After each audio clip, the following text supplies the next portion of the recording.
একবার দেখা করে যা। কি তোমার সাথে দেখা করতে যাচ্ছি? আমার তো মনে হয় তোমার সাথে দাঙ্গাল করতে যাচ্ছি। দাঙ্গাবাজদের চাই না, ধান্দাবাজদের চাই না। তুমি বললে কেন প্রথমে দেখা করে যা? আমি না জানি কি করে বলবো?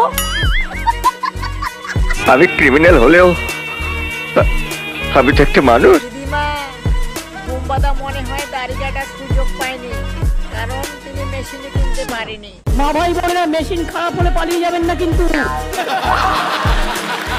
আপনি তো জানেন যে আমি আমার মাকে কথা দিয়েছি যে 2 মাসের মধ্যে খাল কাটার কাজ শেষ করব। দিদিমা, বোম্বাদা তো এখন খারাপ কাজ ছেড়ে দিয়ে ভালো কাজ করছে, তাতে কি আপনি খুশি নন?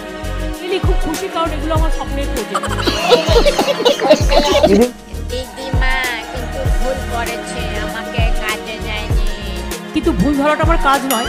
নিঃসন্দেহে তুই ঠিক কথা বলেছিস। লিলি খুব ভালো হয়েছে। আমি বিশ্বাস করি না।